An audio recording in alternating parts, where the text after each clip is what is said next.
கிருஷ்ணகிரியில் பல்வேறு கோரிக்கைகளை வலியுறுத்தி தமிழ்நாடு அரசு ஓய்வூதியர் சங்கங்களின் கூட்டமைப்பு சார்பில் அரசின் கவன ஈர்ப்பு ஆர்ப்பாட்டத்தில் ஈடுபட்டனர்.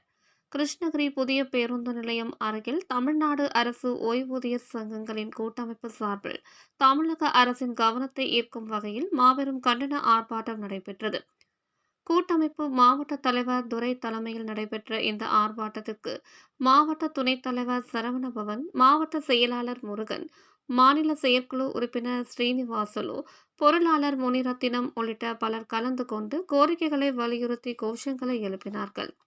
மேலும் இந்த ஆர்ப்பாட்டத்தின் போது அரசு ஓய்வூதியர்களுக்கு வழங்கப்படுவது போல் பொதுத்துறை ஓய்வூதியர்களுக்கும் பணிக்கொடை உச்ச வரம்பினை ரூபாய் 25 லட்சமாக உயர்த்திட வேண்டும், மருத்துவ காப்பீடு முறை உறுதிப்படுத்த வேண்டும், மருந்து காப்பீடு இல்லாத அனைவரையும் மருத்துவ காப்பீடு திட்டத்தின் கீழ் சேர்த்திய வேண்டும், அகவிலைப்படியை உயர்வு அரசு ஊழியர்களுக்கு வழங்கப்படுவது போல பொதுத்துறை ஊழியர்களுக்கும் ஒன்றிய அரசு அறிவிக்கும் அதே தேதியில் இருந்து வழங்கிட வேண்டும், 70 வயது கடந்த முதியோர்களுக்கு கூடுதலாக 10% வழங்க வேண்டும், நடந்து முடிந்த 2021 சட்டமன்ற தேர்தல் வாக்குறுதிகளை தமிழக அரசு நிறைவேற்ற வேண்டும், புதிய ஓய்வு திட்டத்தை ரத்து செய்து பழைய ஓய்வூதிய திட்டத்தினை நடைமுறைக்கு கொண்டு வர வேண்டும் உள்ளிட்ட பல்வேறு கோரிக்கைகளை வலியுறுத்தி இந்த ஆர்ப்பாட்டம் நடத்தப்பட்டது.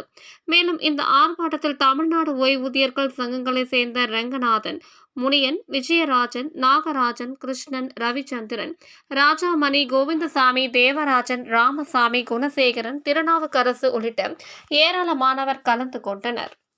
இந்தியாவின் பிரதமரே, தமிழ்நாடு கோரியுள்ள